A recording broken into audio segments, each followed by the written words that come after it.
हरे कृष्णा। दंडवत प्रणाम महाराज जी।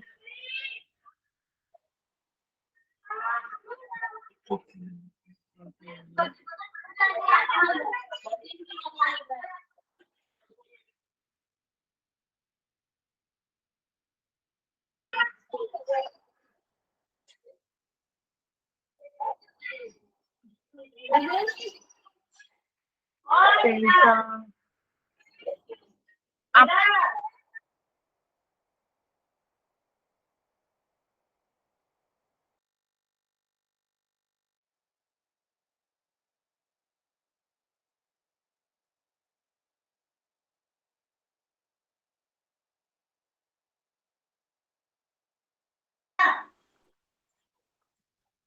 हरे कृष्णा।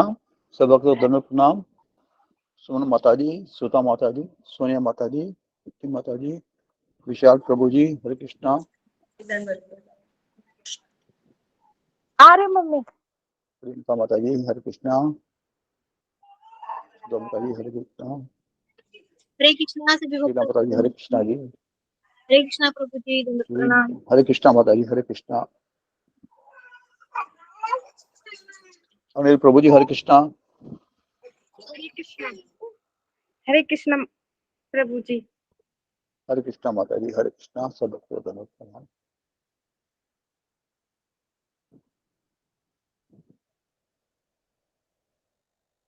हरे कृष्णा सभी भक्तों को दंडवत प्रणाम। हरे कृष्णा। हरे कृष्णा माता जी, हरे कृष्णा। हरे कृष्णा माता जी। हरे कृष्णा माता जी, दंडवत प्रणाम।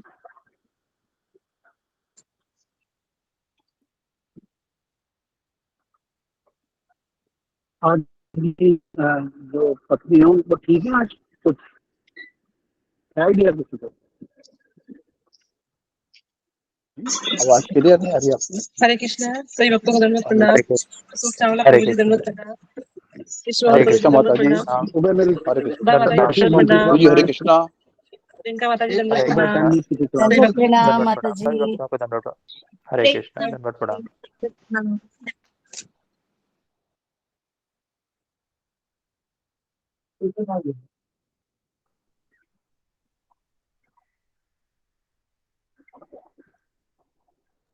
अनिल प्रभु जी, कुछ कह रहे थे आप?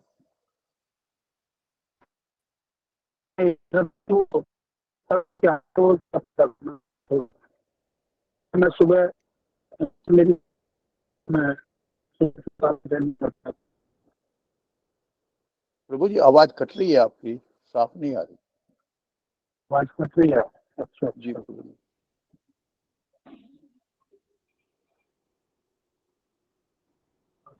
हेलो। हाँ, हरे कृष्णा। अभी भी आवाज नहीं आ रही है हरे प्रभु जी। कृष्णा। आ रही आवाज? आ रही है नहीं आ रही? अब आ रही है, अब आ रही है प्रभु जी। आ रही है? हाँ, आ रही है प्रभु जी? जी प्रभु जी, आवाज आ आ रही रही है, है अब आ प्रभु रही जी? है। हाँ, मैं तो जी ये जी पूछ रहा प्रभु था जी। कि जो गुरु माता है उनका क्या हाल है, ये पूछ रहा था, अगर किसी को पता हो तो। उनकी तबीयत में कुछ सुधार है?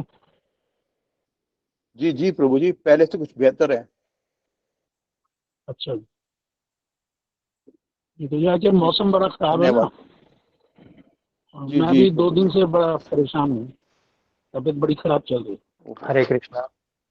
हरे कृष्णा। हरे कृष्ण। दंडवत प्रणाम सभी भक्तों को। दीप्ति माता जी, हरे कृष्णा, दंडवत प्रणाम। हरे कृष्णा प्रभु जी, दंडवत प्रणाम। माता जी शुरुआत करें आप प्लीज। हरे कृष्णा। हरे कृष्णा सभी भक्तों के चरणों में दंडवत प्रणाम। हरे कृष्ण कृष्ण प्रभु जी। हरे कृष्ण। नमस्ते नरसिंहाय प्रह्लादलादिदायिने प्रह्लादलादिदायिने हिरण्यकशिपूर्वक्षः हिरण्यकशिपूर्वक्षः शीलटङ्कानखालाये शीलटंकन खालाए ईतो नरसिंहा परे तो नरसिंहा ईतो नरसिंहा परे तो नरसिंहा यतो यतो यामि ततो नरसिंहा यतो यतो यामि ततो नरसिंहा बहि नरसिंहा हृदय नरसिंहा बहि नरसिंहा हृदय नरसिंहा नरसिंहमदि शरणं प्रपद्ये नरसिंहमदि शरणं प्रपद्ये तव कर कमलवरे नखं अद्भुत श्रृंगार दालितं हिरण्यकशिपु तनुभृंग केशवधृता नरहरि रूप जय जगदीश हरे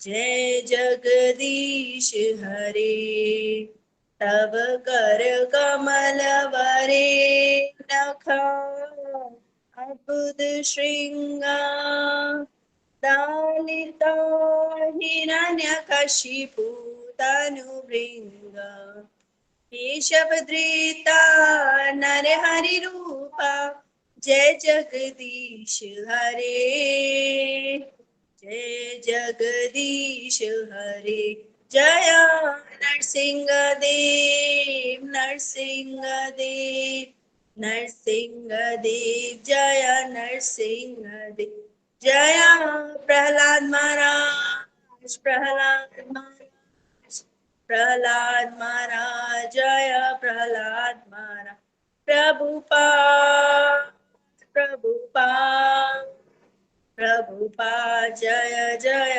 प्रभुपाद हरे कृष्णा कृष्ण कृष्ण हरे हरे हरे राम राम राम हरे हरि बोल हरि बोल बहुत सुंदर माता जी। हरि बोल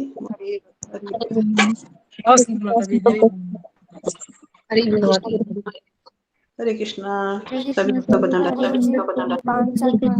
हरे कृष्णा गंगा माता जी दंडवत प्रणाम। हरे कृष्णा धन्यवाद प्रणाम सभी को।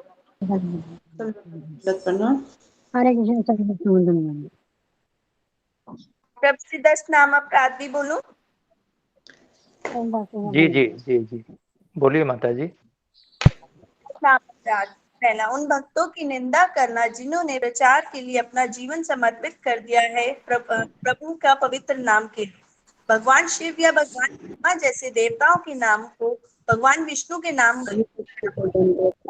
मानना, आध्यात्मिक गुरु की आज्ञा का उल्लंघन करना, वैदिक संस्करण के अनुसार वैदिक शास्त्रों या शास्त्रों की निंदा करना, हरे कृष्ण के जप की महिमा को एक कल्पना मानना, भगवान के पवित्र नाम की कुछ व्याख्या करने के लिए पवित्र नाम के बल पर पाप करना, हरे कृष्ण के जप को उन शुभ कर्म कांडों में से एक मानना जो वेदों में फलदायी गतिविधियों के रूप में प्रस्तुत किए गए हैं, एक श्रद्धाहीन व्यक्ति को पवित्र नाम की महिमा के बारे में निर्देश करना, पवित्र नाम के जप में पूर्ण विश्वास न रखना और इस मामले पर इतने सारे निर्देशों को समझने के बाद भी भौतिक आसक्तियों को बनाए रखना, जप करते समय असावधानी बरतना भी एक अपराध है। वैष्णव होने का दावा करने वाले प्रत्येक भक्त को वांछित सफलता शीघ्र प्राप्त करने के लिए इन अपराधों से बचना चाहिए। हरे कृष्णा। हरि बोल माता जी। हरि हरि बोल हरि हरि।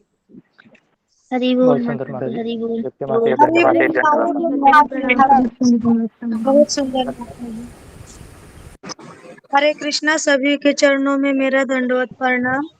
सभी भक्तों के चरणों में मेरा दंडवत।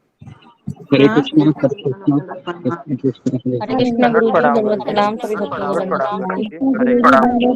के चरणों में मेरा कोटि हरे कृष्णा गुरु जी हरे कृष्णा गुरु जी धन्यवाद। हरे कृष्णा दंडवत प्रणाम। हरे कृष्णा गुरु जी दंडवत प्रणाम। दंडवत प्रणाम। प्रणाम। हरे कृष्णा गुरु जी दंडवत प्रणाम। हरे कृष्ण को प्रणाम। हरे कृष्णा। हरे हरे कृष्णा कृष्ण गुरु जी, गुरु जी, दंडवत दंडवत प्रणाम। प्रणाम। हरे कृष्ण गुरु जी, दंडवत प्रणाम। हेलो, हरे कृष्ण, हरे कृष्ण। हरे कृष्ण गुरु जी, हरे दंडवत कृष्ण गुरु जी, हरे दंडवत कृष्ण, प्रणाम। आपके चरणों में कोटि हरे कोटि कृष्णा प्रणाम। गुरु जी दंडवत प्रणाम। सभी भक्तगण कोटि कोटि प्रणाम। हरे कृष्ण, हरे कृष्ण, हरे कृष्ण।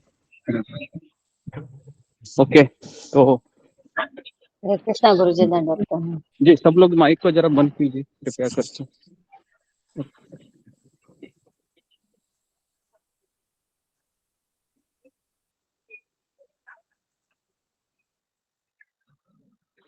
ओके, तो हम कीर्तन करते हैं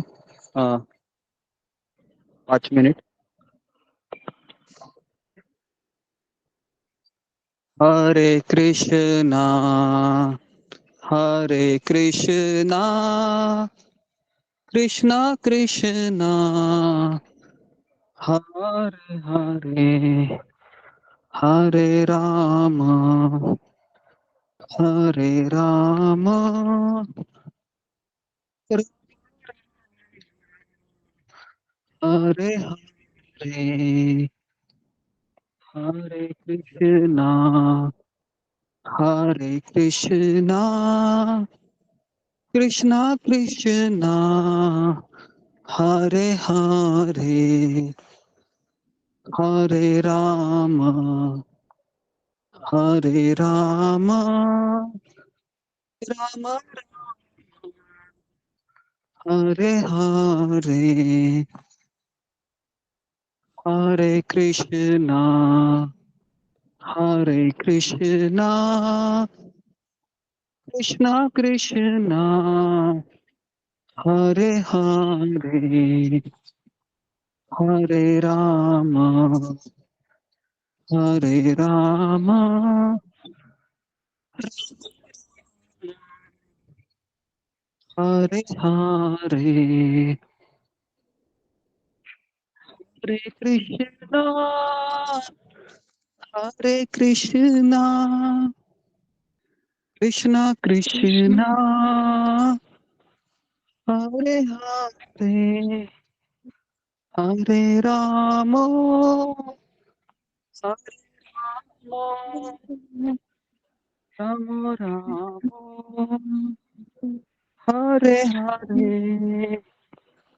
हरे कृष्णा, हरे कृष्णा, कृष्णा कृष्णा, हरे हरे, हरे राम, हरे राम, राम राम, हरे हरे, हरे कृष्णा, हरे कृष्णा, कृष्णा कृष्णा, हरे हरे, हरे राम, हरे राम, राम राम,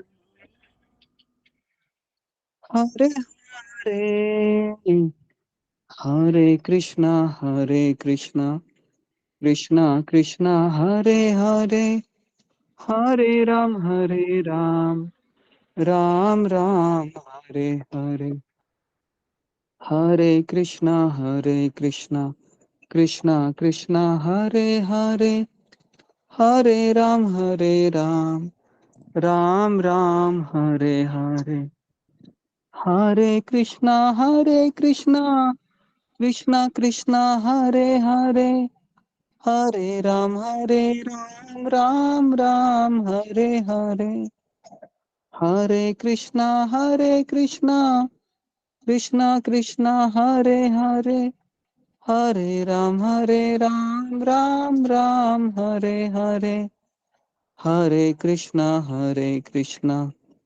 कृष्णा कृष्णा, हरे हरे, हरे राम, राम राम, हरे हरे, हरे कृष्णा, कृष्णा कृष्णा, हरे हरे, हरे राम, राम राम, हरे हरे, हरे कृष्णा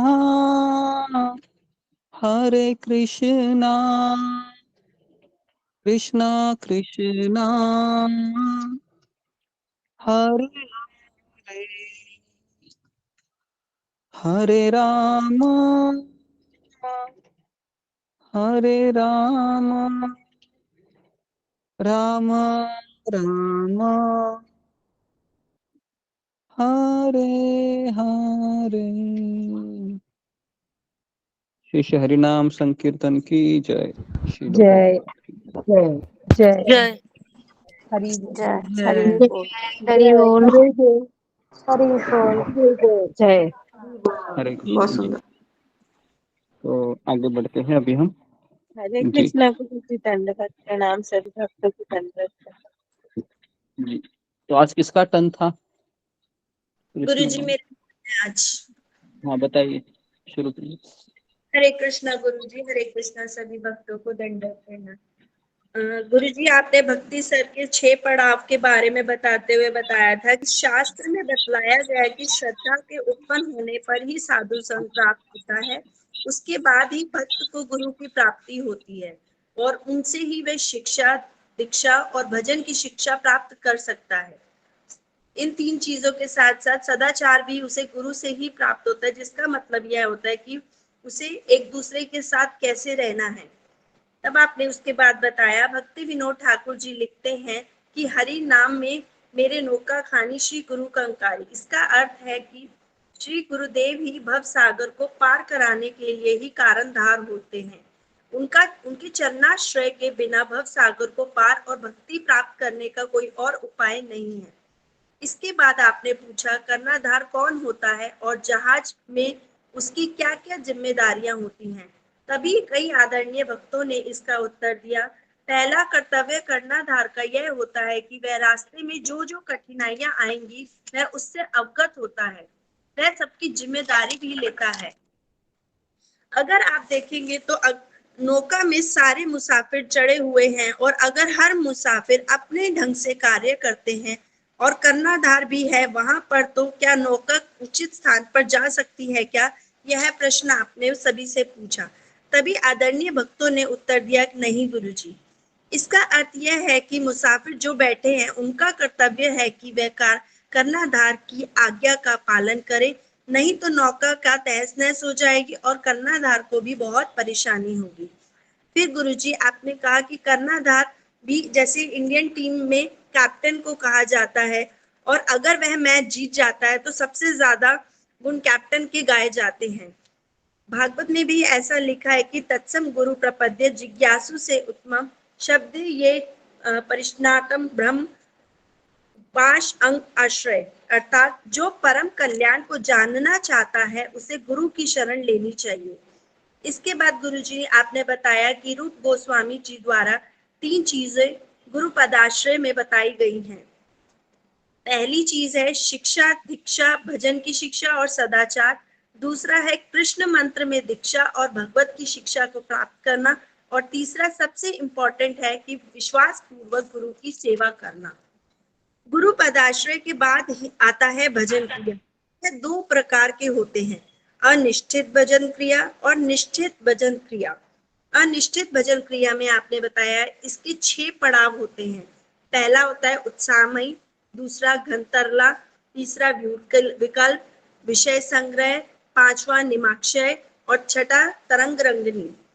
भजन क्रिया की जब कब शुरुआत होती है तो इसके लिए 2 चीजें चाहिए होती हैं।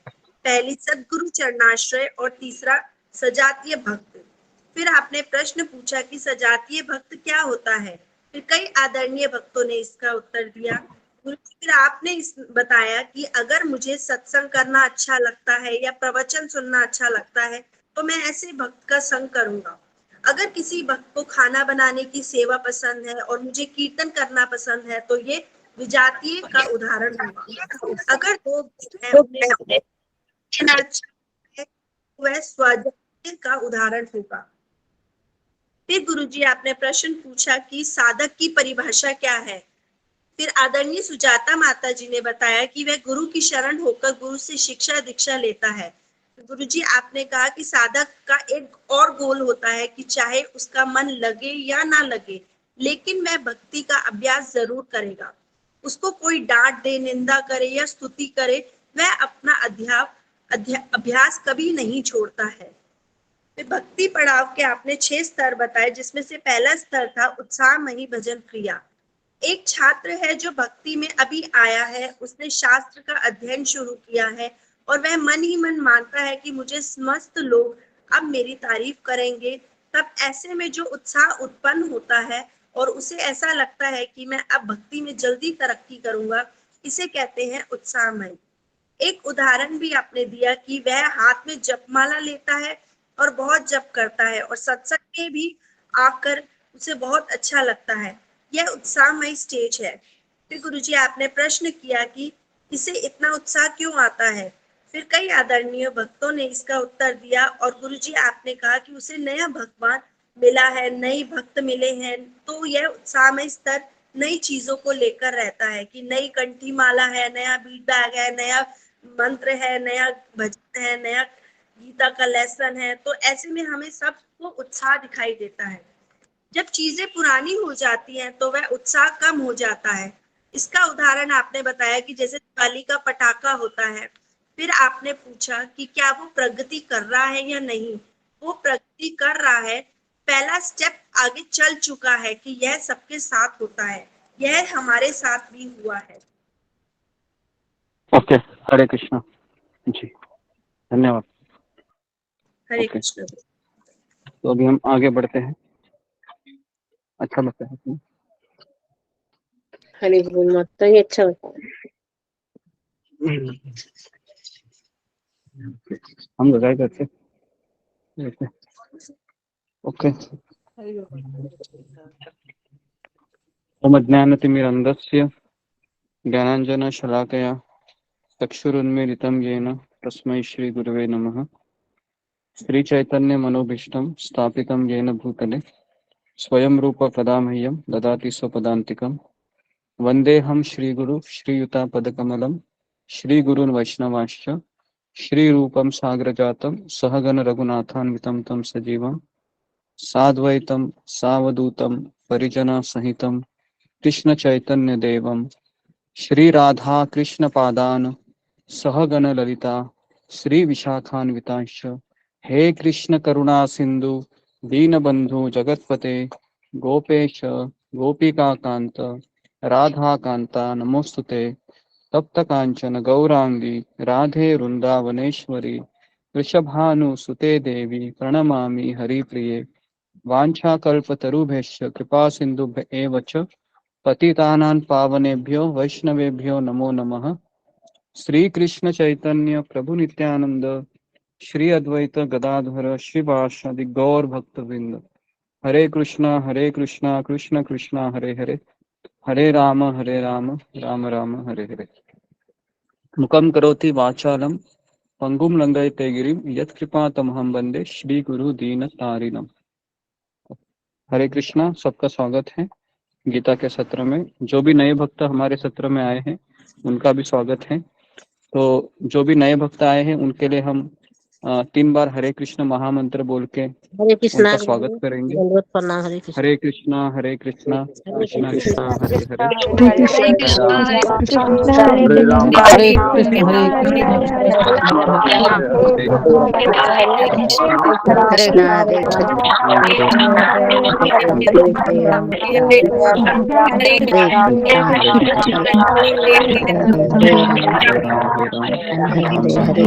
हरे कृष्ण हरे हरे हरे राम राम राम।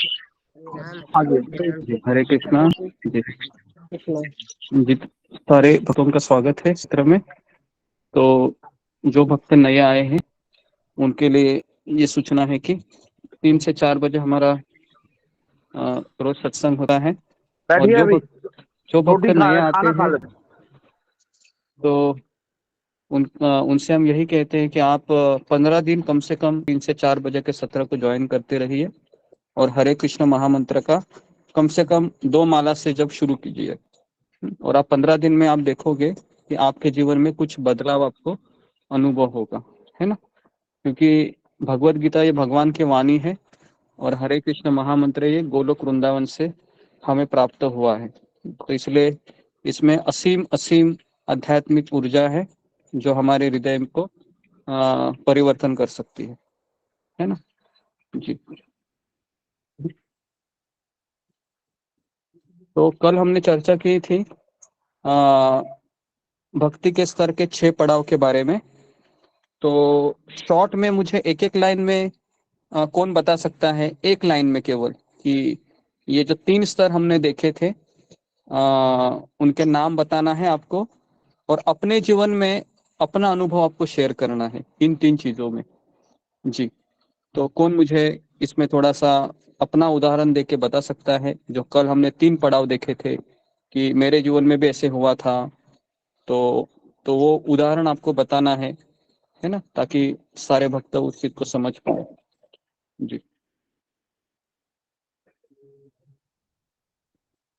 ओके, प्रियंका कुमारी जी, आपका हैंड रेज है।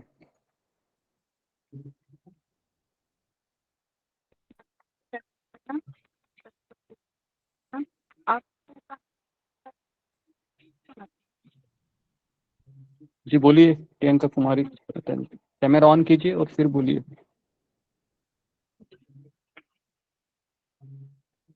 आपकी आवाज नहीं आ रही। हाँ अभी, हाँ बोलिए, अभी बोलिए।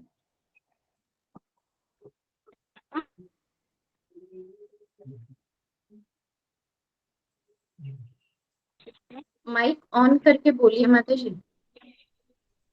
जल्दी जल्दी बोलिए प्रियंका कुमारी।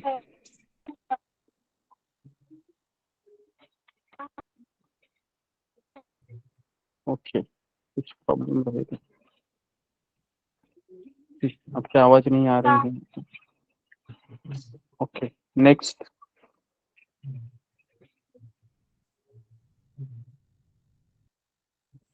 तितली मिश्रा। हरे कृष्णा गुरु जी, दंडवत प्रणाम। 3 पड़ाव में सबसे पहला है जैसे उत्साहमयी भजन क्रिया। तो ये इसमें क्या होता है कि शुरू शुरू में भक्त को बहुत उत्साह होता है। मुझे भी जब पता चला इस्कॉन के बारे में कि ऐसी कोई संस्था है जो सिर्फ कृष्ण के बारे में बताती है, मैं बहुत कृष्ण के बारे में जानना चाहती थी, पर मुझे पता नहीं चलता था कि आखिर ये कृष्ण भगवान है क्या चीज, मुझे कुछ समझ भी नहीं आता था। तो जब मुझे पता चला इस्कॉन है ऐसा बताती, तो मैं शुरू शुरू में इतना मुझे मजा आता था, इतना मजा आता था। मैं जब भी इस्कॉन जाती थी हस्बैंड से जिद करके, तो मैं घंटों घंटों वहां खड़ी रह जाती थी। पर धीरे धीरे शायद वो उत्साह बाद में उतना नहीं बन पाया जितना मुझे शुरुआत में महसूस हुआ। ये बात मैंने अभी जब ये बात पता चला तब मुझे समझ में आया कि हाँ, बाद में 2-3-4 महीने के बाद मेरे में वो उत्साह में कमी आ गई थी जो शुरू शुरू में थी। तो ये हो गया उत्साहमयी भजन क्रिया जो मेरे साथ ऐसा हुआ था। फिर दूसरा आया घन तरला। उसमें मुझे पता चला जब मैं इस्कॉन जाती थी कभी कभी कि माला करना चाहिए। फिर वहां से मैंने माला खरीदा। वो माला लेकर के मैं घर पे आई। तो बड़ी मुश्किल से मैं शुरू में, मतलब मुझे लगा कि मैं कर पाऊंगी, अच्छा लग रहा था, बड़ा मजा आ रहा था माला करने में। मैंने 1 माला 2 माला किसी तरह मैं करती थी। फिर आपसे, मतलब इस ग्रुप से मैं जुड़ी तो मुझे पता चला कि 16 माला करना ही जरूरी होता है, 16 माला करने से अच्छा होता है। फिर मैं आपसे ग्रुप से जुड़ने के बाद में 16 माला शुरू किया करना, लेकिन वो सुबह नहीं करती थी, कभी भी दिन भर में ऐसा रहा तो जब मैं पूजा करती थी रहा करके तो उस वक्त 3-4 कर लिया, फिर 3-4 दोपहर, ऐसे करके मैं पूरे दिन में मिला करके 16 माला करती थी। तो इस तरह से मेरा घन तरला कभी अच्छा होता था। लेकिन बाद में फिर जब मैं आपसे जुड़ी, सुबह सुबह का टाइम आया मेरे हस्बैंड के एक्सीडेंट के बाद, तो फिर मैं सुबह सुबह ही 16 माला करने लगी। लेकिन फिर बीच में घूमने फिरने इधर उधर जाने के चक्कर में फिर मेरा माला सुबह सुबह होना बंद हो गया। मतलब वही घन तरला कभी ज्यादा हो रहा है कभी कम हो रहा है, और अभी तक भी ऐसा ही चल रहा है। पर अब मैं सुबह सुबह कोशिश करती हूँ, पर मैं, मतलब क्या कहूँ, मैं कोशिश कर रही हूँ कि मैं हर रोज सुबह ही 16 माला कर लूँ। फिर ये दूसरा हो गया। तीसरा विगुढ़ विकल्प। हाँ, ऐसा लाइफ में बहुत बार ऐसा समय आया जब घर के दुखों से, परेशानी से मुझे लगा कि शायद इससे अच्छा तो होता कि मैं शादी ही नहीं करती, या नहीं तो मैं वृंदावन चली जाती, मैं वहीं पे रहती। मुझे घर में बिल्कुल अच्छा नहीं लगता, कोई रिश्ते नाते सब बस सिर्फ बहुत ही मतलबी होते हैं, ये सब कोई अपना नहीं होता है, ऐसा हमेशा मेरे मन में ख्याल आता था। और मुझे लगता था कि मैं वृंदावन में जाकर किसी बिहारी जी की सेवा करूँ।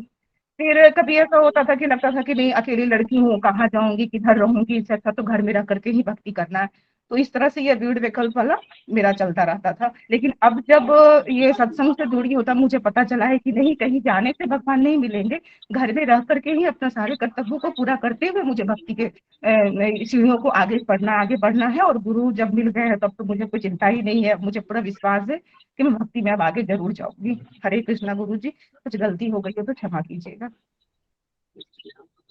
हरी बोल, जी हरी जी बोल, जी, ओके, वेरी गुड। तो कितने लोग अग्री है इस चीज के हरी लिए? बोल माता। आपके जीवन में ऐसा हरी कुछ बोल माता। हरी बोल माता जी, फिंगर बहुत को रेज कीजिए कि चाहे आपके जीवन में शुरुआत में। जी, ओके। मुझे लगता है कि हर एक व्यक्ति है इस स्तर से गुजरता है, हर एक व्यक्ति है। ओके जी, ओके। तो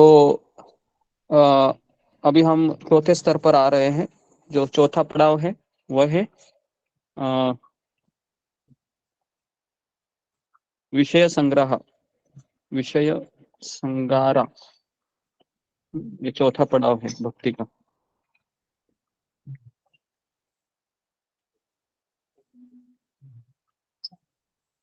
जी, विषय संग्रह लिखिए, विषय संग्रह, संग्रह, विषय संग्रह। जी, तो अभी ध्यान पूर्वक सुनिए कि ये हमारे जीवन में हुआ है कि नहीं। ठीक है, ये चौथा पड़ाव है जिसमें शास्त्र में ऐसा कहा गया है कि जिनका चित्त, चित्त मतलब, चित्त मतलब उसका मन है ना, चित्त उसका मन है। हाँ जी, उसका मन है वह विषय भोगों में ही लिप्त हो रहा है ना, केवल विषय भोगों में लिप्त हो रहा है। और शास्त्र कहते हैं कि उसके लिए भगवान कृष्ण की भक्ति को प्राप्त होना अति कठिन है और दूर की वस्तु है। हाँ, जिसका चित्त है या जिसका मन है विषय भोगों में लगा है। विषय भोग मतलब कि उसको अगर विषय भोग में अगर एक लाइन में बताओ तो जिसका मन है वह मोबाइल में लगा है। समझ में आ रहा है? आज के लिए समर्पक उदाहरण है, जिसका मन केवल मोबाइल में लगा है। और ये मन इतना ये चालाक है कि ये आपको बताते हैं कि कोई रिकॉर्डिंग सुनना चाहिए या कोई भक्त का व्हाट्सएप मैसेज आया होगा वो चेक कर लो। और ये मन हमको कहाँ लेके जाता है? ये मन हमको विषय भोगों में लेके जाता है कि नहीं? ये सब बहुत लोगों के साथ होता ही है ना जी। तो इसलिए जिसका मन है वह विषय भोगों में लगा है, उसके लिए भक्ति है वह अति कठिन है। तो उदाहरण दिया गया है कि पश्चिम दिशा में अगर कोई वस्तु रखी है तो क्या पूर्व में जाने वाला व्यक्ति उसे प्राप्त कर सकता है क्या? नहीं कर सकता, है ना, असंभव है। तो इसी तरीके से जब ये कोई व्यक्ति शास्त्र के वचन पढ़ता है तो वह क्या सोचता है कि ये सब विषय भोग मुझे बलपूर्वक अपनी अपनी ओर खींच रहे हैं और मेरी भजन आसक्ति को शिथिल कर रहा है। इसलिए मैं क्या करूंगा, आज से समस्त विषयों को छोड़कर हरि नाम का आश्रय लूंगा। जी, कितने लोगों ने ऐसा सोचा है? फिंगर को रेज कीजिए कि आज से मैं क्या करूंगा कि मैं अपनी भजन को क्या करूंगा, शिथिल नहीं होने दूंगा। मैं इस विषय भोगों को छोड़ दूंगा और केवल केवल हरिनाम का ही आश्रय लूंगा। जी, तो ऐसे 50 लोगों ने सोचा है ना। लेकिन ऐसा सोचने पर भी, विषयों को छोड़ करने पर भी उसका मन कहाँ जाता है? उसका मन उधर ही जाता है कि नहीं? सबका जाता है कि नहीं? हाँ, सबका जाता है, ऐसा नहीं है, सबका जाता है ना। हाँ, और ये हमको कभी पता चलता है जब हम सुबह जप करने बैठते हैं ना 4 बजे। तो कैसे भागता है ये मन? ऐसा भागता है कि पूछो मत, है ना जी। तो जी, तो इस तरीके से वह क्या करता है कि विषयों को उसको भोगना नहीं है, उसको विषय भोग बिल्कुल अच्छे नहीं लगते हैं। लेकिन प्रॉब्लम क्या होता है कि वह असमर्थ होता है उसको छोड़ने को। और कई बार ऐसे होता है कि अनेक कामनाओं का वह घृणा के साथ भोग करता है। मतलब कैसे, तो मैं आपको उदाहरण दूंगा। अचानक आप माला कर रहे हैं और माला करते करते करते करते अचानक आपको याद आया कि मुझे अभी मेरा मन है, बहुत सता रहा है कि कोई सोशल मीडिया में जाके कोई क्लिप देखना है, मुझे वीडियो देखना है।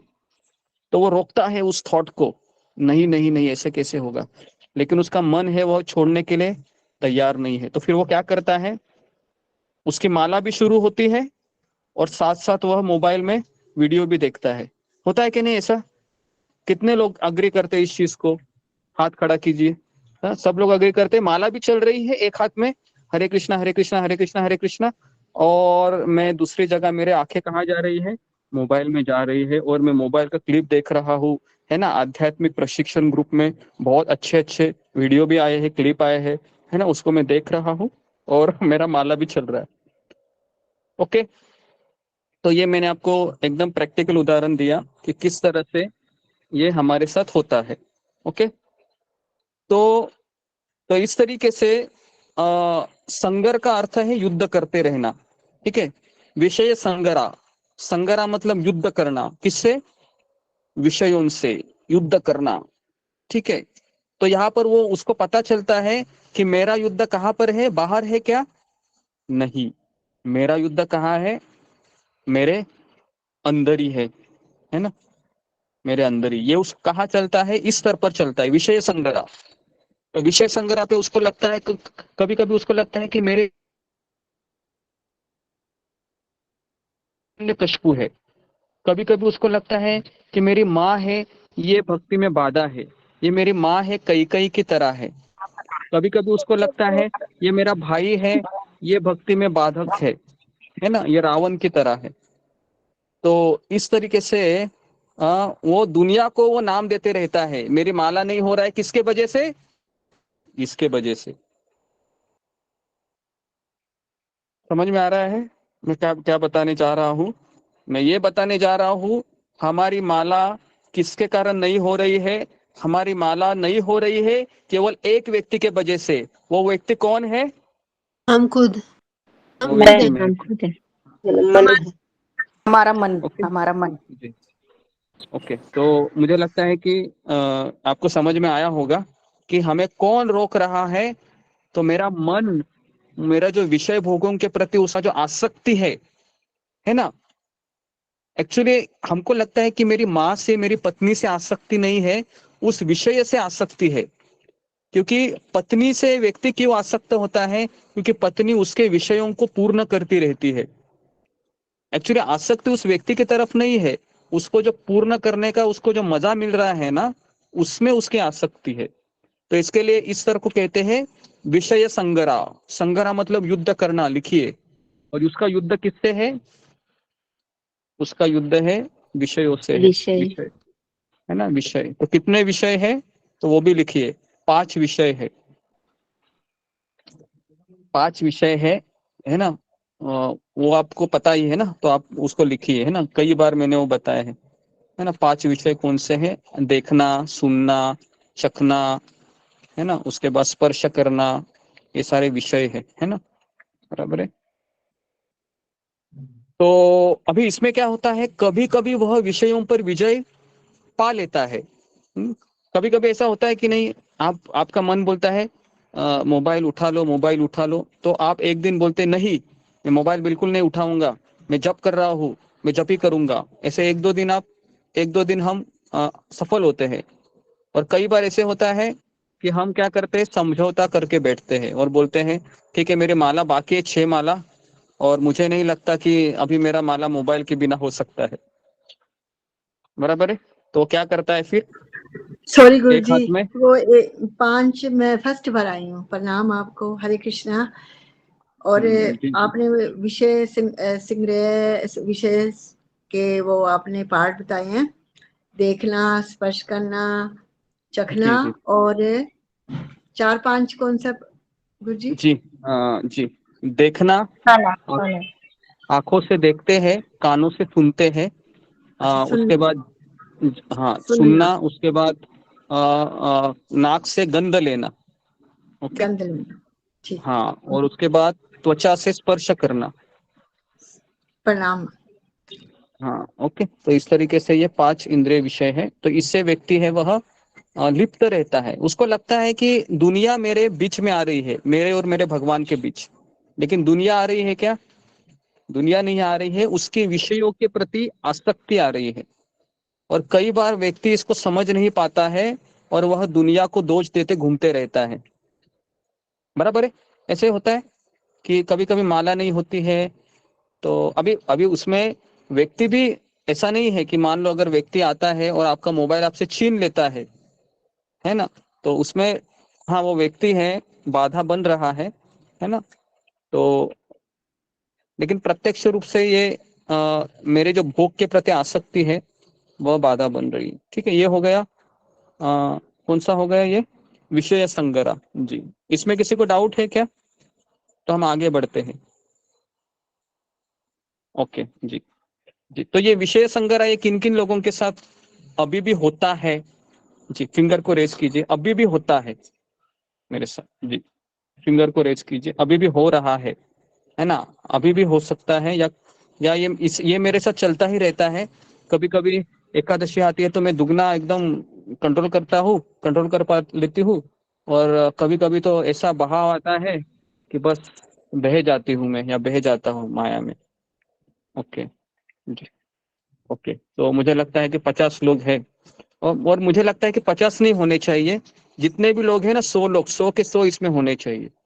क्योंकि अगर ये बोल सकता है ना मेरे साथ नहीं हो रहा है, एक तो वो गलत फहमी में है या दूसरा एक तो वो शुद्ध भक्त है ना। तो अगर शुद्ध भक्त है तो उसके साथ नहीं होगा, ये गारंटेड है। ओके, और मुझे नहीं लगता कि हमारे ग्रुप में शुद्ध भक्त है कि जो रोज 64 माला करता है और हमेशा उसके हरि नाम सोता भी नहीं है। वो सोता है तो उसके, जिस तरह से अर्जुन सोता था ना, तो अर्जुन के आवाज से क्या निकलता था मुंह से?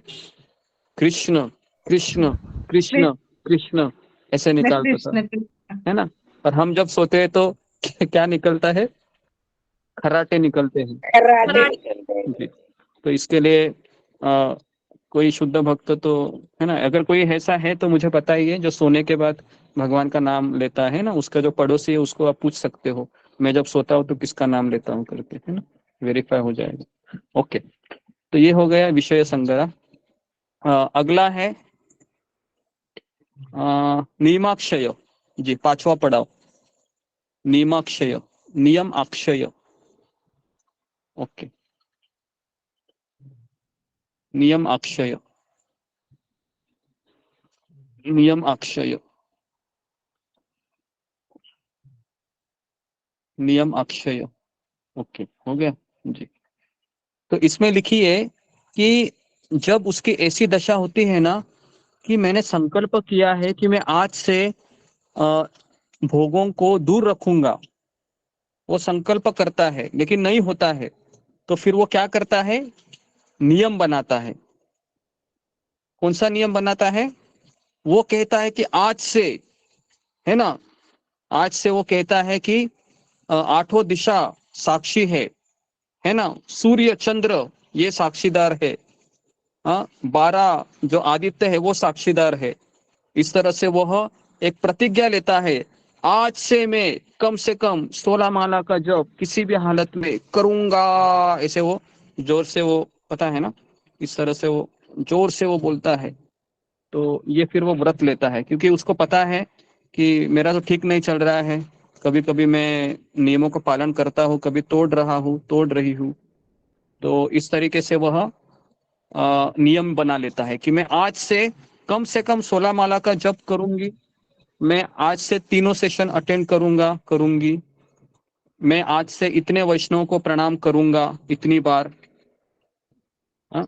तो इस तरीके से वह प्रतिदिन नियम का संकल्प करता है। लेकिन प्रॉब्लम क्या होता है इसमें? इसमें कभी कभी वह टूट भी जाता है, कभी कभी वह असमर्थ होता है नियम को बना के रखने के लिए। इसलिए साधक की इस अवस्था को क्या कहते हैं? नियमाक्षय, नियम अक्षय। नियम अक्षय। ओके, तो ये साधक की इस अवस्था को कहते हैं नियमाक्षय।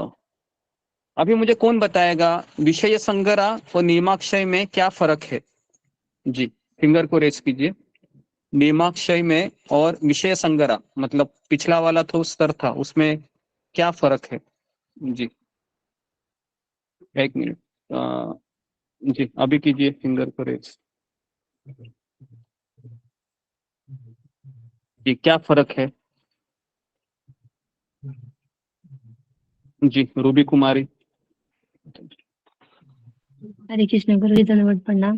गुरु जी, विषय संग्रह में वे युद्ध करता रहता है अपने इंद्रियों से, और इसमें ना नियम बनाने लगता है कि मैं आज से करूंगा, ये सब करूंगा, पर वह नहीं कर पाता है। और उसमें करता करता है पर गिरता रहता है, तो वह उसमें नहीं कर पाता है। इसमें करने के बाद समझ जाता है कि मुझे नियम बनाना चाहिए, तो मैं तभी सफल हो पाऊंगा। हरे कृष्ण गुरु जी, मुझे यही समझ है। ओके जी, नेक्स्ट कृष्ण मोहन सिंह प्रभु। हाँ जी गुरु जी, रूबी माता जी को की बात को थोड़ा सा आगे बढ़ाता हूँ मैं। जो जब वो विषय संग्रह में होता है, जब विषय द्वारा वो हमेशा युद्ध करता रहता है, यानी उसको समझ में आ जाता है कि हम में क्या कमियां हैं। जैसे आपने बताया कि मोबाइल माला के समय मोबाइल देखने का, तो ये सब चीजें अंतर्बोध तो उसको होता ही है। जब हम प्रवचन सुनते हैं कि हमें क्या करना चाहिए क्या नहीं करना चाहिए, तो जब उसके मन में ये बात आ जाती है, उसके बाद वो नियम बनाता है और वो भरसक उस नियम को पालन करना चाहता है। लेकिन वो जो हमें जो अनर्थ पहले से भरी हुई है, जो हम पहले से एक्वायर कर चुके हैं, जो कमियां हम में हैं, वो इतनी जल्दी तो जाएगी नहीं। It will take time. तो इसलिए बीच बीच में वो नियम से वो थोड़ा सा च्युत हो जाता है, यानी हट जाता है, लेकिन वो उससे युद्ध करता रहता है। जी जी जी जी, ओके, तो जी ओके। गुरुजी मैं बताऊं थोड़ा सा?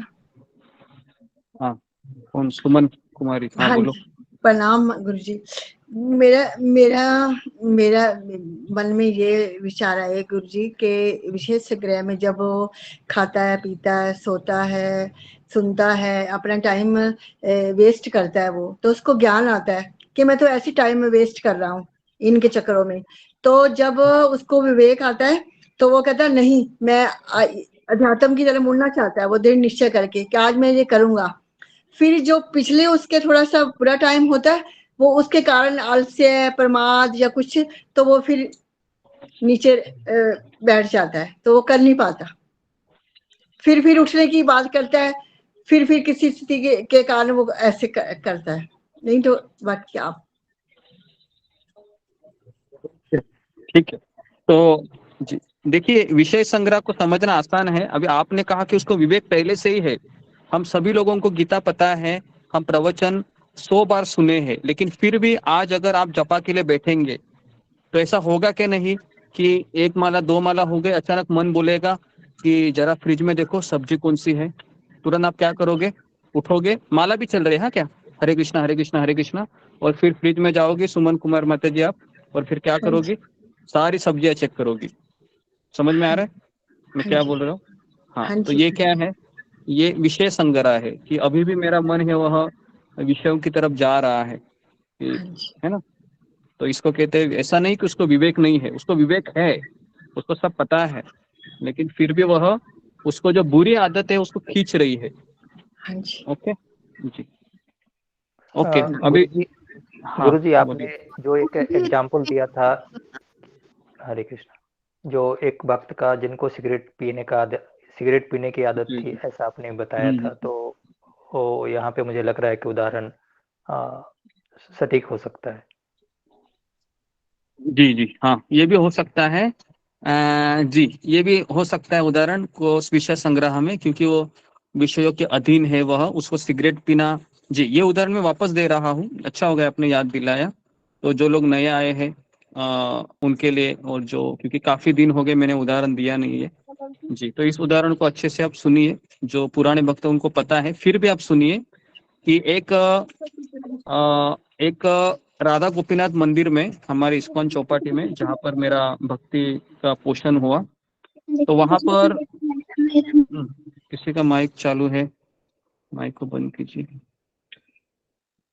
तो वहां पर बच्चों का, यूथ लोगों का क्लासेस चलते हैं वहां पर, है ना, मतलब फेस्टिवल होते हैं। तो एक व्यक्ति पहली बार कॉलेज का लड़का आया, उसको सिगरेट पीने की बहुत आदत थी, और लेकिन उसको भगवान कृष्ण का कीर्तन इतना अच्छा लगता, इतना अच्छा लगता उसको। प्रसाद खाता है, वो डांस करता है, और वो बोलता है कि कल से मैं आऊंगा, मंगल आरती को आऊंगा, क्योंकि मुझे अभी बस ये सब छोड़ना है, बुरी आदतों को। लेकिन होता क्या है कि जैसे वो सुबह आता है, मंगल आरती करता है, नरसिंह आरती करता है, तुलसी आरती करता है, चैतन्य शिष्टाष्टकम होता है, नाम अपराध होता है, प्रणाम मंत्र होता है, और जैसे ही माला करने बैठता है 10 मिनट में वो नीचे जाता है ना, नीचे जाता है, और मंदिर के कोने में, गली में, वहां पर एक सिगरेट फूक के, सिगरेट का चस्का लगा कर वापस आता है वो, और वापस माला करने लगता है, हरे कृष्णा हरे कृष्णा हरे कृष्णा। तो 2 दिन 3 दिन उसका ऐसे ही चलता है। तो अचानक एक ब्रह्मचारी को डाउट आता है कि जा कहाँ रहा है। तो वो उसको पीछे पीछे चला जाता है, वो ब्रह्मचारी। और ये 5:30 अंधेरे पर की बात होती है, अंधेरा ही था, उजाला नहीं हुआ था। तो 5:30 पौने छः के आसपास वह वापस उसी तरीके से कोने में जाता है, सिगरेट निकालता है जेब से, और वो लाइटर निकालता है, और जैसे ही लाइटर लगाएगा तुरंत पीछे से एक हाथ आता है उस लड़के के पीछे से ऐसे, और वो जोर से ब्रह्मचारी बोलता है, मैंने तुमको पकड़ लिया, पकड़ लिया। और वो बेचारा जो कॉलेज का लड़का था बहुत डर जाता है, और वो रोने लगता है, और वो कहता है कि प्रभु जी मुझे माफ कीजिए, मुझे पता है ये गलत है, लेकिन मैं क्या करूं, ये आदत मुझसे नहीं छूट रही है, मैं एक दिन जरूर छोड़ूंगा, मुझे समय दीजिए। और वो रोने लगता है, और जब वो रोता है तो ब्रह्मचारी को पता चलता है कि हाँ ये प्रामाणिक है, ये छोड़ेगा एक दिन। तो हम सब लोग इसी तरीके से है। लेकिन अभी ये लड़का है, 6 महीने होने के बाद भी उसी आदत को लगा रहा है और बोल रहा है मुझे समय दे दो। तो ये फिर क्या है, ये गलत है। समझ में आ रहा है? इसको आप नोट कीजिए। ये बहाना है, लॉन्ग टाइम नहीं चलता है ना, बराबर है कि आप बोलोगे अरे मतलब मुझे तो सर्टिफिकेट मिल गया, गुरुजी मैं भी ऐसा ही हूँ, चलो मैं भी कल से हाँ, ऐसा ही मेरा चलता रहेगा। नहीं, ऐसा नहीं है। तो इसके लिए ये, इसके ऊपर हमें काम करना चाहिए। मैक्सिमम 3 महीने 6 महीने में हमें इसको, इस आदत को निकालना है। ओके, तो आप इस उदाहरण से समझ गए होंगे कि विषय संग्रह किस तरह से युद्ध चलता है ना।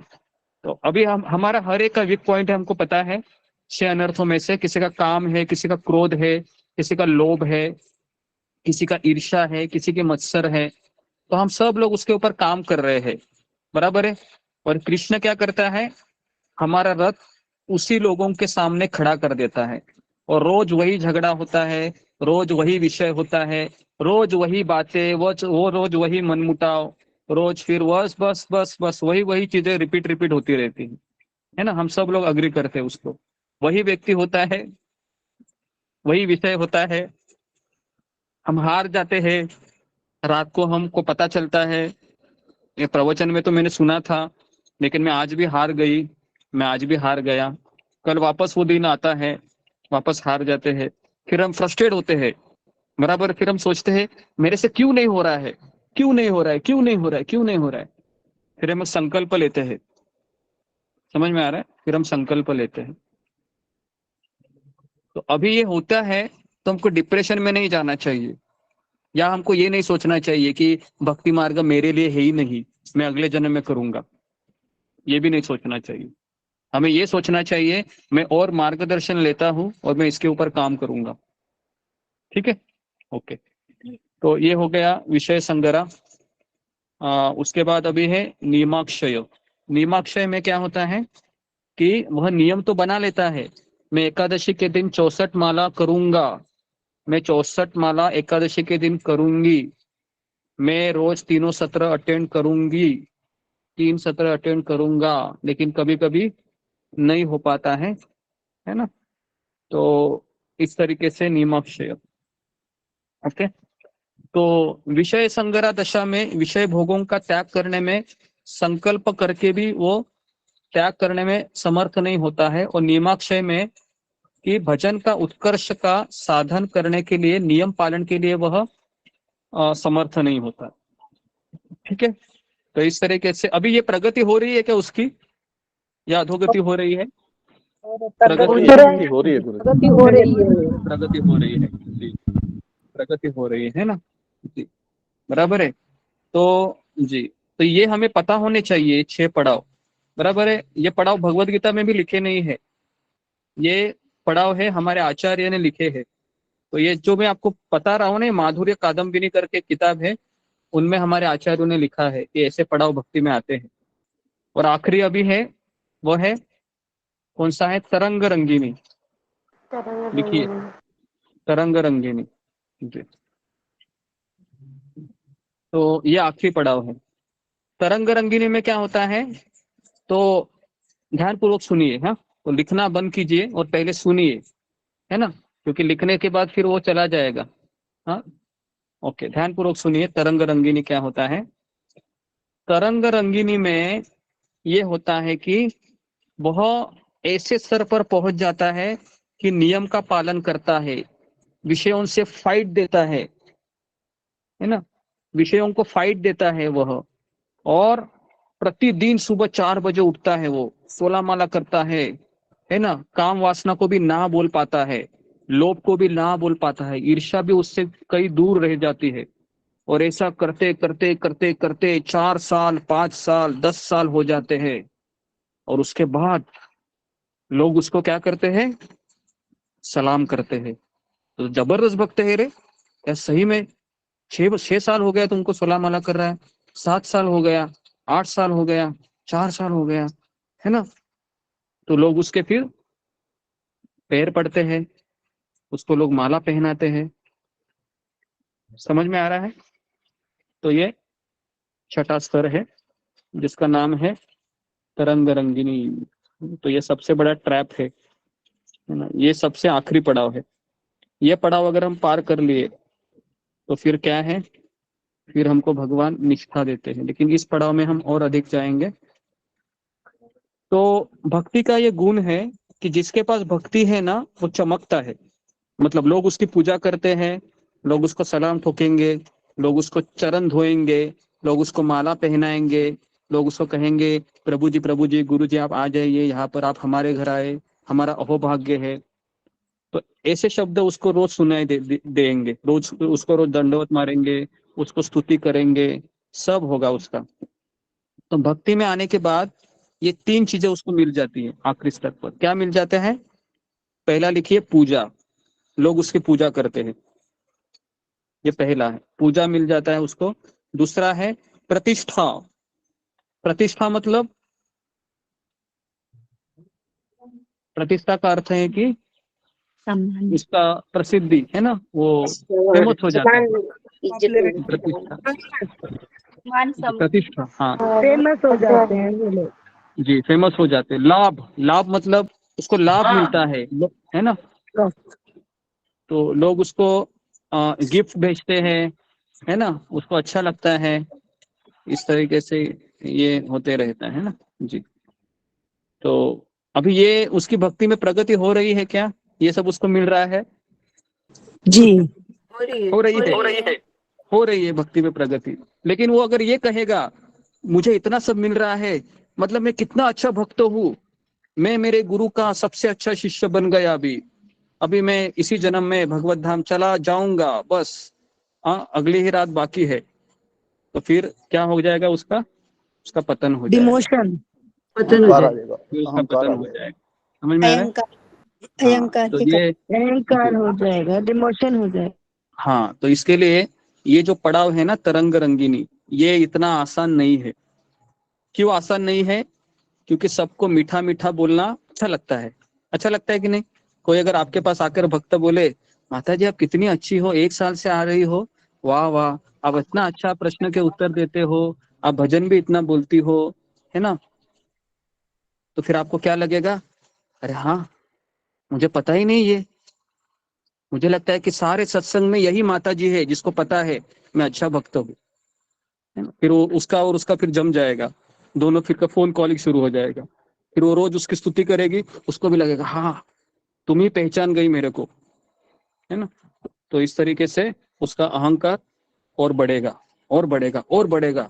और गुब्बारा होता है ना, पता है ना, जितना उसको वो बहुत बड़ा होता है, उसको पिन मारेंगे तो ठाप करके आवाज आता जोर से ब्लास्ट हो। है ना। और ब्लास्ट होने के बाद उसको पता चलता है कि ये तो सब मेरा गुरु का कृपा था, लेकिन मैंने मान लिया कि मैं ही जमकर एकदम भक्ति कर रही हूँ, है ना। तो समझ में आया तरंग रंगिनी क्या होता है? ओके, मैंने उदाहरण देके आपको समझाने का प्रयास किया। तो गुरु जी आपने ये बताया पूजा प्रतिष्ठा लाभ और नंबर 4 नहीं, 3 ही है, पूजा लाभ प्रतिष्ठा ही उसको मिलता है। पूजा लाभ प्रतिष्ठा उसको मिल जाता है। तो इसके लिए जब हमारी भक्ति लता का बीज जब उग जाता है तो 3 चीजें आसानी से मिल जाती है।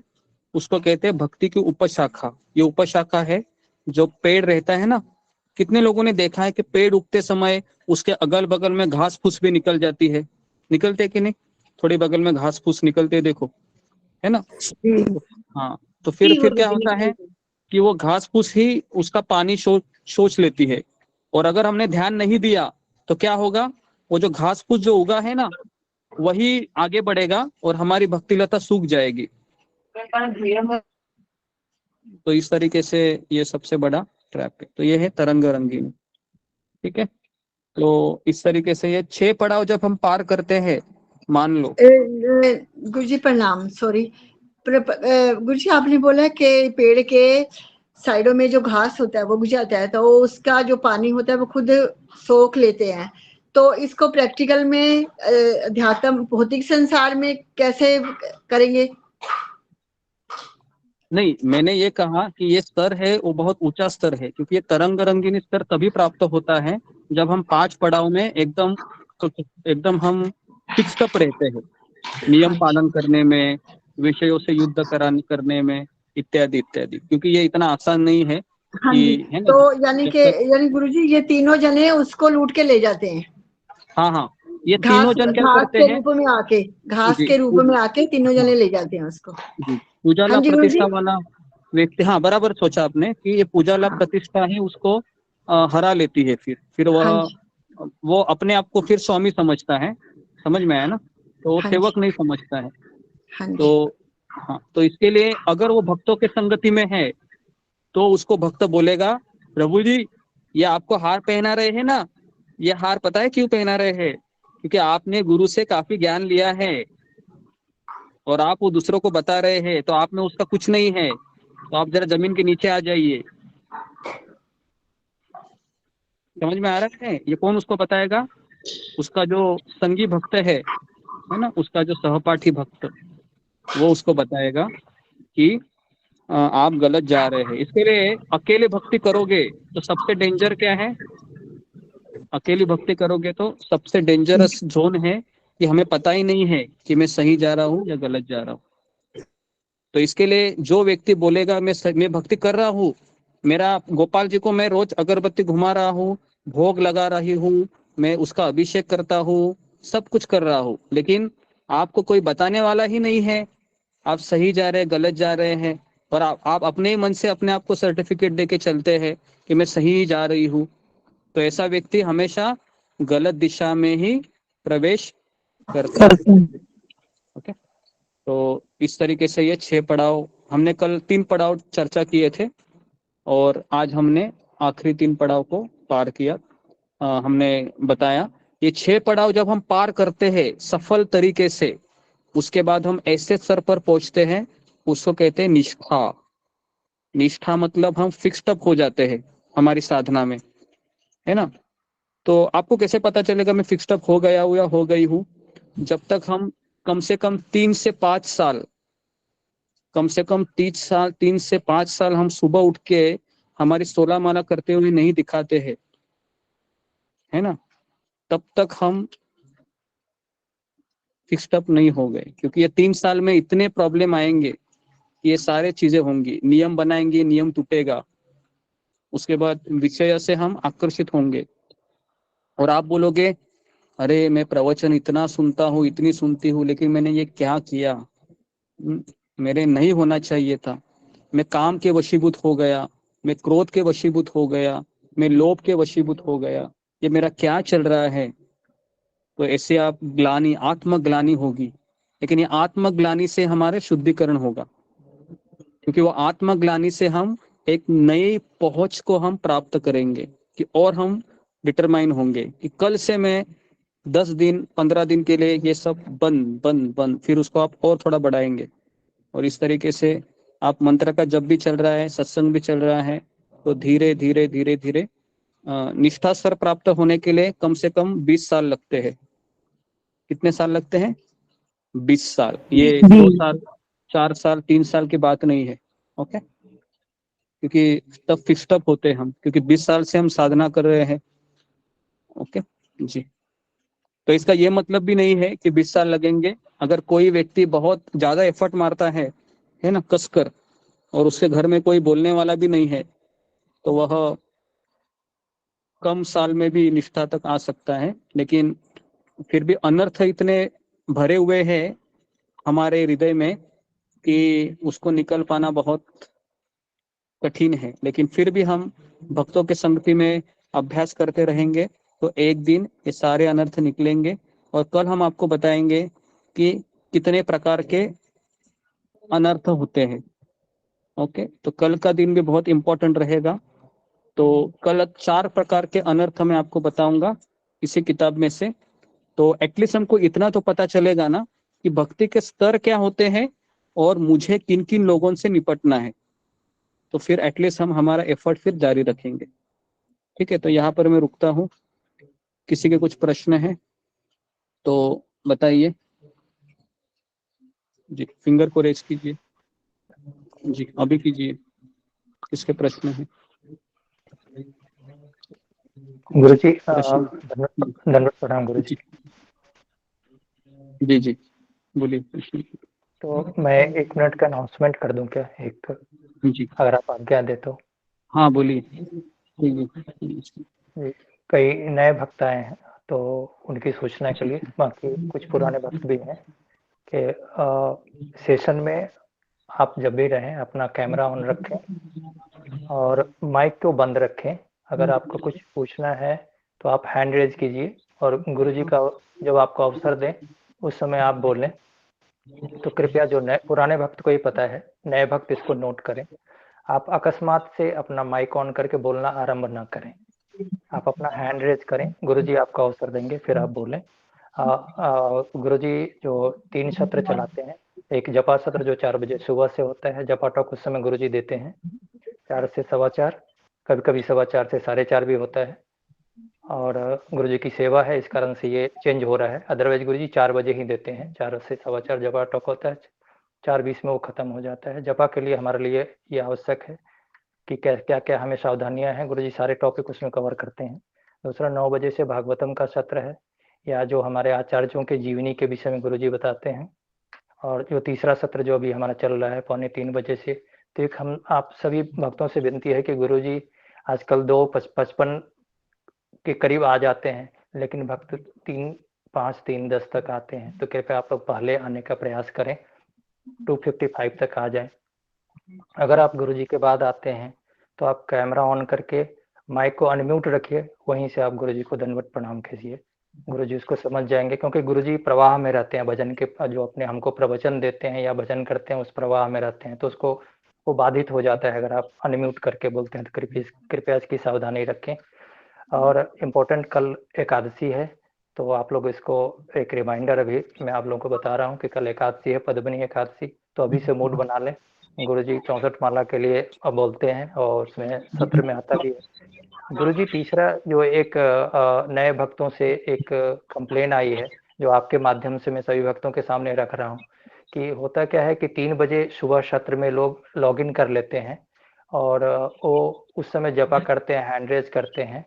तो अगर रिक्वेस्ट सभी भक्तों से यही है कि जो पहले आ जाते हैं और अगर आपका टर्न हो गया बोल के जपा करने का, तो आप हैंड को आप लोअर कर लें, ताकि जो भक्त बाद में आते हैं उनको भी अवसर मिले।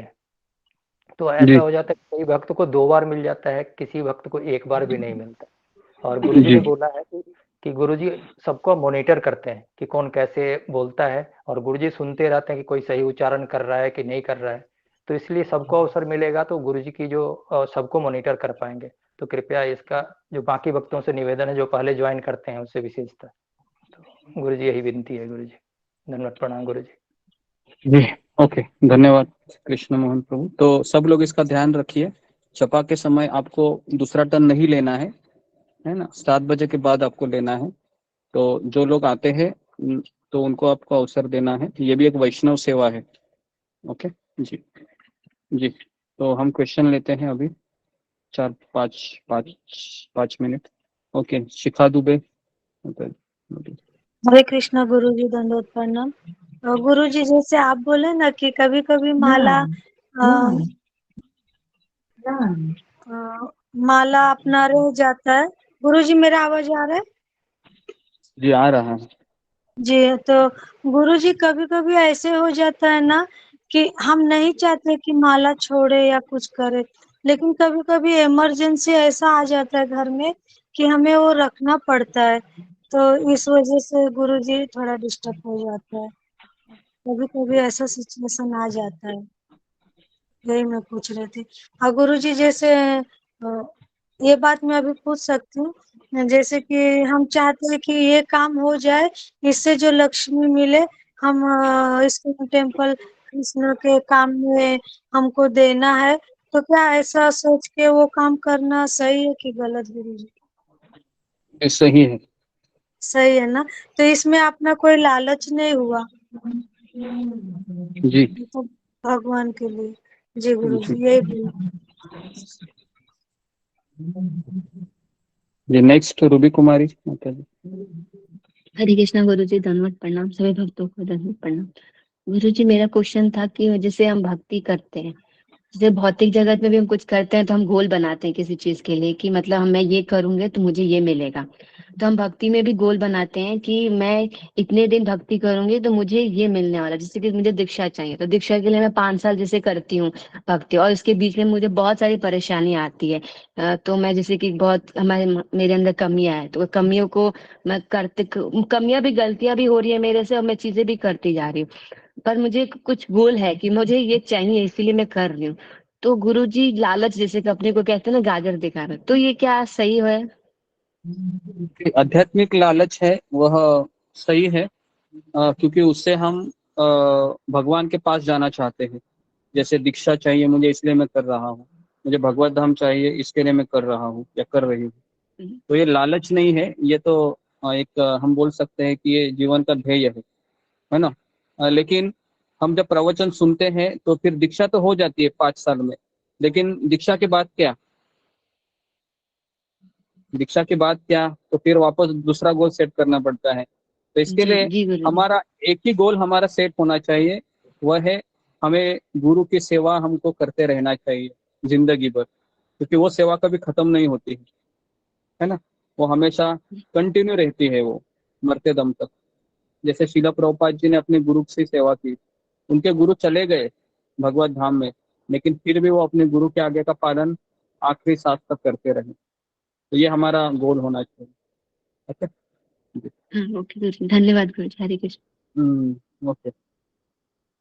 नेक्स्ट जी, रेखा बंडाले।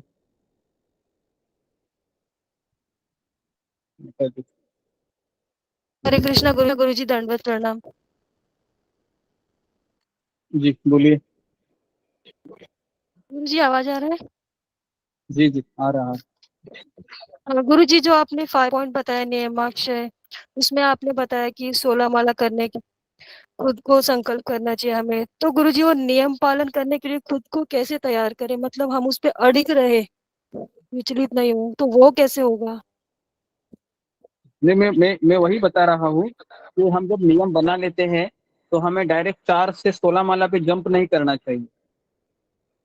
4 से हमें 8 माला, 8 से 12 माला, 12 से 16, ऐसे हमको जंप करना चाहिए। कभी कभी हम ऐसा लेक्चर सुनते हैं और बोलते हैं आज से मैं, है ना, 20 माला 25 माला करूंगा ही करूंगा कुछ भी हो। तो ये हमारा वो मन का भाव होता है, तो हमें कोई भी चीज स्टेप बाय स्टेप करना चाहिए। जैसे अभी मान लो तुम 6 माला कर रही हो, तो तुमको डायरेक्ट 16 पे नहीं आना चाहिए। तो इसके लिए कुछ कुछ लोग हैं वो मुझे पूछते हैं कि मुझे माला में बढ़ाऊं क्या, अभी मैंने 1 महीना हो गया, 2 महीना हो गया इतना माला करके। नहीं तो गुरुजी, अगर हम माला अपने तो रोज हो जाती है, वो माला के लिए नहीं, मतलब जो दूसरे नियम होते हैं उसके लिए खुद को कैसे तैयार करें, ये सवाल है मेरा। हाँ, दूसरे नियम होते हैं, जैसे 4 नियम का बात है, अगर आप वही हाँ। कर रही है 4 नियम, ओके। तो 4 नियम का कैसे होता है कि नशा तो हमारा छूटना चाहिए, जिसमें चाय कॉफी और तंबाकू ये सब चीजें आती है। मुझे नहीं लगता कि वही वो चाय कॉफी आप पीती है? गुरुजी चाय कभी कभी हो जाता है वो अस्थमा के चक्कर में, पर मैं हाँ कोशिश करूंगी जी जी। छोड़ने की। हाँ तो देखो अभी आप पकड़ी गई आप, है ना, तो मैं आपसे ज्यादा झूठ कैसे डिटेल में बोलूं, कुछ- तो गुरु से सच हाँ बोलना चाहिए ना। जी। तो चाय है वो आपको छोड़ना चाहिए, है ना, बराबर है, क्योंकि वो तो आपके हाथ में है ना। आप बोलो ना कि मैं और मेरे कृष्ण के बीच में चाय को क्यों ला रही हो, समझ में आ रहा है? मैं,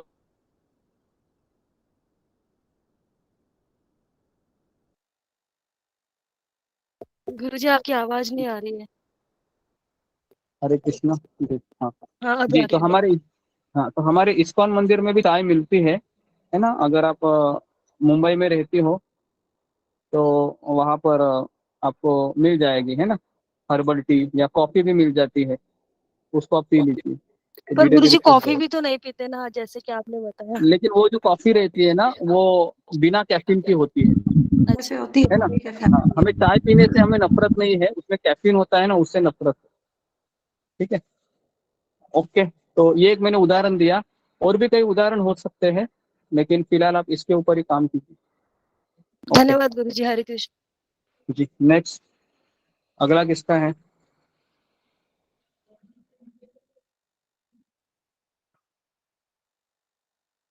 प्रियंका से सुमन भारत। सुमन माता नो, सुमन माता। सुमन भारत।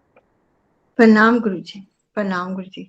गुरु जी मेरे को एकदम क्रोध आ जाता है और फिर मैं यानी कि आपे से बाहर हो जाती हूँ। अब ज्ञान भी होता है कि मैं गलत, उसके बाद 2 मिनट बाद 10 मिनट बाद जब अब्यूजिंग वगैरह बच्चों को या जो बात नहीं सही लगती, शास्त्र के विरुद्ध लगती है, तो मैं बहुत क्रोधित होती हूँ। तो नेक्स्ट अब किसका है? फिर मुझे रियलाइज भी होता है कि भाई मैंने गलत करा। फिर जी बोलिए सुमन माता जी, आपका क्वेश्चन वापस रिपीट कीजिए, आप अनम्यूट हो गए। माता जी आप म्यूट हो गए। गुरु जी मेरे को क्रोध आता है और मैं जब देखती हूँ कि शास्त्र के विरुद्ध कोई बात हो रही है घर में, तो मेरे को मैं आप से बाहर हो जाती हूँ। यानी कि पेशेंस से काम लेना चाहिए, फिर नॉलेज माइंड कहता है, फिर उस टाइम मैं अपने आप को बाहर ही रखती हूँ, क्रोध में ही रखती हूँ, और फिर उसके बाद लाइज होता है तो मैं क्षमा भी मांगता हूँ। तो ऐसा क्यों गुरु जी? मैं आपको यही सजेस्ट करूंगा, आज आपका ये पहला क्लास है ना, तो आप 15 दिन है, आप पहले क्लास सुनिए कंटिन्यू, है ना, तो फिर आपको और ज्यादा नॉलेज मिल जाएगी और फिर आप इसमें आपके सारे प्रश्न के उत्तर मिल जाएंगे अगर आप 15 दिन में कंटिन्यू आती है ना, तो हाँ जी। ठीक है। वैसे गुरु जी मैं कन्ना मैया जी के साथ हूँ। हाँ करुणा जी। सखी माता जी है ना, तो मैं सुबह उनके साथ ही 4:10 पे क्लास लेती हूँ। तो ये भी क्लास लूंगी आपकी, क्योंकि 3 बजे कोई क्लास नहीं होती, तो मैं ये क्लास नारायण जी कृपा जी से। जी जी जी जी। तो आप किनके संपर्क में हो अभी? मैं करुणा सखी के संपर्क में हूँ जी। करना सखी, ओके हाँ जी। ठीक है, तो आप उनके संपर्क में रहेंगे। हाँ जी। नेक्स्ट, जी हरे अगला कृष्ण गुरु जी, नेक्स्ट। धन्यवाद जी। हाँ गुरु जी जो विषय संग्रह और ये नियमाक्ष, मैं जो डिफरेंस बोल रही थी ना, वो मैं समझ में नहीं आया कि ये तो वो विषय संग्रह में विषय के साथ वो फाइट करता है, फिर कभी कभी कौर पाता है, फिर माला करता है, फिर विषय के संग भी फाइट करता है वहां पर। और यहाँ पर तो नियम बनाते हैं, फिर कभी कभी फेल हो जाता है, तो डिफरेंस कहाँ है? एक जैसे लगता है। नहीं, एक जैसा लगता है, लेकिन विषय संग्रह में वो अपने जो उसके अंदर में जो अनर्थ है, विषय है, जिसका उसको मीठा खाने का आदत है या उसको फिर चाय पीने का आदत है, तो इससे उसको फाइटिंग शुरू होती है विषय संग्रह में। और नियमाक्षय में क्या होता है, वो नियम बनाता है कि मैं आज से इतना माला करूंगा, या फिर मैं आज से सत्संग में हर एक शब्द को अच्छे से श्रवण करूंगा। तो ऐसे नियम बना लेना, तो नियम में वह असमर्थ होता है, नियम उसका टूट जाता है, कभी कभी बन जाता है, कभी कभी टूट जाता है। तो ये इसमें फर्क है। पहले में वह उसके भोग के प्रति जो उसकी वासना है वो उसको नीचे खींच लेती है, और दूसरे में उसका जो नियम टूट जाता है क्योंकि वो पालन करने में असमर्थ है। ठीक है, ओके, नेक्स्ट।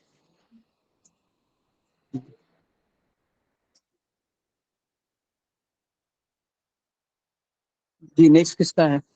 आखिरी क्वेश्चन, 4-5 हो गए। गुरुजी एक सोनिया माता जी लग रही है नहीं है, क्या उनको अवसर देंगे? जी सोनिया, हाँ बोलिए। क्योंकि वो नीचे है, लेकिन 2-3 नीचे है उनका उसमें हैंड रेज। जी जी सोनिया जी, माता जी आप सोनिया माता जी बोलिए। हरे कृष्ण गुरुजी। गुरुजी कैमरा ऑन हमारे करके ना बोलिए, कैमरा ऑन करके बोलिए। गुरुजी हमारी जो राधा रानी है ना, मम्मी के हाथ से ना नीचे गिर गई है, अब वो उनका क्या करना है?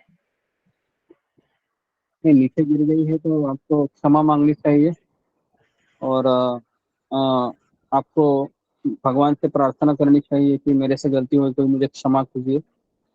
ओके, और कोई भी प्रायश्चित के लिए सबसे अच्छा होता है कि हमें वैष्णव को हमें भोजन देना चाहिए, ये प्रायश्चित के लिए सबसे बेस्ट है ना। लेकिन आप देखिए, क्योंकि मैं आपको पहली बार आप जुड़े हैं ना, तो मुझे पता नहीं आपकी भक्ति किस तरह से है। तो आप कितना माला करते हैं सोनिया जी? माला तो नहीं हो पाती गुरुजी। हाँ, तो इसलिए पहले आप माला कीजिए, नहीं तो ये अपराध बहुत तीव्र हो सकता है। तो अगर आपको इसका पालन करना है जी, गुरुजी राधा रानी तो आप ना माला मम्मी के कीजिए। हाथ टूट गया। हाँ तो टूट गया है, मैं वही बोल रहा हूँ कि आपको माला करना चाहिए, है ना, और उसको विसर्जित कीजिए उस विग्रह को, क्योंकि ऐसे विग्रह हम रखते नहीं है। तो उसको यमुना जी में मतलब विसर्जित कर सकते हैं? जी जी जी जी जी, लेकिन आपको ये भी उधर वचन देना है कि मैं रोज इतना इतना माला करूंगी जो मेरे से अपराध हुआ है उसके लिए। ऐसा नहीं कि केवल बहा दे के आपको उससे निकलना है। ठीक है, ओके। गुरुजी मतलब कि उनका हाथ जुड़वाने के बाद उनको विसर्जित करना है या फिर ऐसे ही? हाथ कैसे जुड़वा सकते हैं आप? ऐसे ही जैसे कि विसर्जित उनका कीजिए। ऐसे विसर्जित करना है? हाँ, ऐसे ही विसर्जित कीजिए। मतलब कि मतलब गंगा जी में या फिर यमुना जी में? नहीं, किसी में भी, गंगा में, यमुना में, दोनों में से। गुरुजी ऐसे कोई मुझे मतलब कैसे राधा रानी रूठी तो नहीं है, मुझे ये चिंता हो रही थी। अभी प्रॉब्लम क्या है माता जी, मैं आपको पहली बार, आप मुझसे परिचित हो, मैं आपको समझ नहीं पा रहा हूँ आपकी भावनाओं को, है ना, क्योंकि आप तो पहली बार आके ऐसा सवाल पूछ रहे हैं जो मेरे लिए कह पाना बहुत कठिन है, क्योंकि वो विग्रह भी आपने मेरी इच्छा से तो नहीं लाए थे ना विग्रह, वो आप अपनी इच्छा से लेके आई थी। तो इसके लिए विग्रह भी हम गुरु की इच्छा से लेके आते हैं अपने घर में, अपने मन से नहीं लेके आते हैं। ये सारी चीजें होती है इसमें, है ना। तो इसलिए अभी जो हुआ है तो मैंने बता दिया क्या करना है, लेकिन आपको भगवान के नाम का आश्रय लेना है, क्योंकि कलयुग में हरि नाम ज्यादा महत्वपूर्ण है। ठीक है, और आप रोज सत्संग में आते रहिए और आपको सारी चीजें पता चलेगी, है ना। ठीक है सोनिया जी, हरे कृष्ण। हरे कृष्ण, राधे राधे जी। ओके, मैं यहाँ पर रुकता हूँ, क्षमा करें क्योंकि समय ज्यादा हो गया है, मुझे अभी यहाँ से जाना है।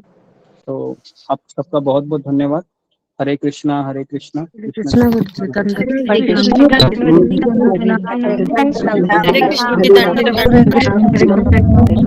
की माता जी धन्यवाद